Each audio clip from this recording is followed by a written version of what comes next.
Batman Begins es la primera película de la trilogía de Christopher Nolan sobre el hombre murciélago. Fueron esta y la Spider-Man de Raimi quienes comenzaron la ola de cine de superhéroes que aún dura hasta la actualidad. No soy un gran fan de este tipo de cine, pero esta nueva visión de Batman me gustó mucho. Nolan cuida mucho sus obras a nivel temático, sabe por dónde guiar la historia para conseguir momentos muy épicos, aunque eso implique sacrificar un poco la coherencia, y claro, eso trae consigo la aparición de algunos agujeros de guión, como vamos a ver. Y no solo voy a hablar de agujeros de guión, sino también de decisiones argumentales que me parecen curiosas o subjetivamente debatibles. Vamos allá.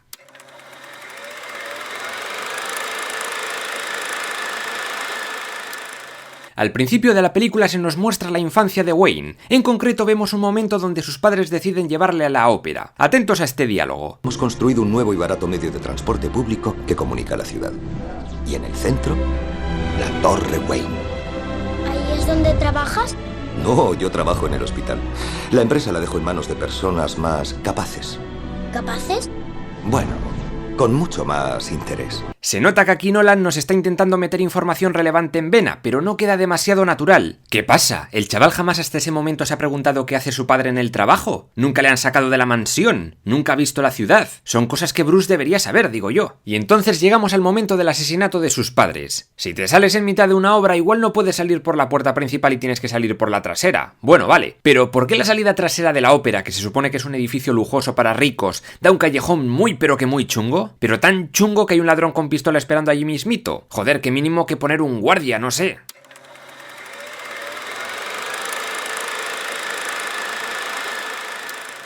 Ya desde el principio de la película, la Liga de las Sombras habla de destruir Gotham porque es la raíz del mal. Pero ¿por qué matar a todo el mundo pudiendo eliminar solo a los mafiosos? ¿No es como matar moscas a cañonazos? No parece el estilo de un grupo de ninjas entrenados para no hacer ruido, es muy poco sutil en mi opinión. Pero oye, cada uno es libre de acabar con el mal a su manera. Bruce no lo ve bien, desde luego, así que en vez de ejecutar al ladrón y tratar de hacer que Ducari y Ra's al Ghul entren en razón o convencerles de que no se ceben y que él puede cambiar las cosas y tal, decide que la mejor opción que tiene es hacer explotar toda la base matando a todos. Bueno, menos a Ducard, que realmente es Ra's al Ghul, pero da igual. También vaya huevos tener toda esa cantidad de pólvora en un edificio hecho de madera, manda cojones. Te enciendes un piti y se va todo a tomar por culo. El caso es que el plan malvado consiste en verter un gas de la locura que sale de la flor azul que tiene que recoger Bruce al principio de la película. Con apenas una pequeña cantidad el tío ya empieza a alucinar, y lo mismo le pasa a Falcone tras ser detenido. Que por cierto, ¿no es un poco canteo que todos a los que trata el pavo este se vuelvan locos de atar? Parece que Rachel es la única en darse cuenta. A lo que iba, los malos liderados por este Crane el espantapájaros llevan semanas vertiendo esa mierda en los conductos de agua de la ciudad, pero no afecta a nadie porque para que haga efecto hay que respirarlo en gas. Mientras tanto, la Liga de las Sombras, o lo que queda de ella, consigue asaltar un barco de Industrias Wayne y robar un emisor de microondas. La idea es usar esa máquina para evaporar todo el agua del suministro de la ciudad, que aparezca el gas y toda Gotham se vuelva loca al mismo tiempo. El gran problema de este retorcido plan es que da por hecho que el agua que se usa en las casas nunca se evapora, pero sí lo hace, todos los días, a todas horas. Hervir el agua para hacerse un té, cocinar o ducharse son actividades cotidianas que se supone que deberían haber evaporado el agua para dejar libre al gas, pero no lo hace. Y ya hemos visto que no hace falta mucha cantidad para dejar turulato a alguien. Que por cierto, ¿cómo es que Bruce o más tarde Crane se curan milagrosamente de los efectos del gas sin el antídoto? Un ibuprofeno y curao. Por otro lado, como la Liga de las Sombras no ha tenido este pequeño detalle del agua en cuenta, necesita robar la ya mencionada máquina ultrafuturista que evapora todos los líquidos. Pero aquí llegan cuestiones muy interesantes. Si las personas somos un 70% de agua, ¿no debería dejar secos a media población? En esta escena todo el mundo debería haberse convertido en palomitas, incluido ellos mismos. Y como Platón dijo que dijo Heráclito, nadie puede bañarse dos veces en el mismo río. Es decir, que el agua fluye, luego se filtra, se va por el retrete, se va al mar, al embalse, al río, se vuelve a filtrar. Por muchas semanas que lleven envenenando el agua, esa agua ya no va a ser la misma. Se va a renovar, va a ser otra agua. Además, el objetivo de Ra's al Ghul al fin y al cabo es eliminar el crimen y todo eso. ¿Soltar a todos los presos y convertir toda la ciudad en tarados dementes es la mejor idea que has tenido?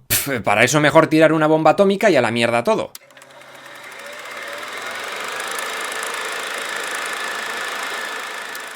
Resulta que Ducard / Ra's al Ghul hace una visita a Bruce en su fiesta de cumpleaños. Le cuenta lo típico, que la Liga de las Sombras lleva desde la antigüedad restaurando el orden. Ellos saquearon Roma, trajeron la peste negra a Europa, provocaron el gran incendio de Londres, ¡wow! Todo para restaurar la armonía del mundo. Si siempre hacen lo mismo, que es causar el puto caos y destruir y no consiguen nada, repito, ¿no es que quizás sus métodos son puta mierda? En fin, que el malo intenta quitarse a Bruce de en medio y para ello quema su mansión. Casualmente a Bruce le cae una viga de madera en la cabeza, no sabemos muy bien bien cómo, pues las llamas aún no llegan al techo, pero le cae y le dejan noqueado. ¿Ras podría haberlo matado? Pues sí, pero es mejor así. Como no, el bueno de Alfred logra noquear con un palo de golf a un jodido ninja de la Liga de las Sombras y rescatar a Bruce. Espero que no pertenezcas al cuerpo de bomberos. Y encima le sobra tiempo para hacer un chiste mientras no sabe si Wayne está vivo o muerto, tócate los cojones. Mientras tanto, Ras llega con sus esbirros a los Narrows y comienza el ataque. Activa la máquina y el gas empieza a salir, y solo unos segundos después de haber activado la máquina, él y los suyos deciden ponerse las máscaras. Joder, un poco de previsión. Y después de causar el caos en uno de los barrios, Ras intenta llegar a la Torre Wayne, de donde sale todo el suministro de agua, usando el transporte público. En serio, ¿el plan B cuál era? ¿Pillar un taxi o qué cojones? ¿Y por qué no ha ido directamente a la Torre Wayne en vez de detenerse primero en un barrio pequeño? Se hubiese ahorrado todo el proceso de tener que subir la maldita máquina con poleas hasta el tren en vez de subirla desde una estación normal. Entonces Batman va a detener a Ras enganchándose al metro, no sin antes darle las llaves de su coche a Gordon para que vaya hasta la Torre Wayne y destruya los pilares de las vías con misiles. ¿En serio no hubiese sido mejor que Bruce hubiese cogido él mismo el coche y hubiese destruido los pilares del tren en primer lugar? Lo digo porque tampoco podía saber si Gordon iba a saber conducir la tanqueta esa con la suficiente rapidez o acertar con los misiles, y basar todo tu plan en eso pues es bastante arriesgado. Y para rematar la jugada llega la gran frase final.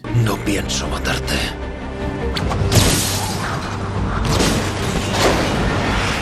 Pero tampoco tengo por qué salvarte. Hombre, pues lo mires como lo mires... ¿no contradice un poco la filosofía de Batman de que nunca mata a nadie? Bueno, quizás es como una laguna legal. Se ha matado él solo. Y voló, y me hizo volar. Y yo volé de él, pero acá por la arbolada. Y él voló y se estrelló acá por la pared y se reventó todo. Y venga, y destroza todos los putos pilares del edificio. ¿No debería haberse derrumbado un poco? Como este plan malvado que acabo de comentar. Si te gusta el cine, el mundo del guión y echarte unas risas con los fallos argumentales más absurdos, no dudes en suscribirte. Y si te gusta la historia bien contada, te recomiendo visitar mi otro canal, pero eso es otra historia.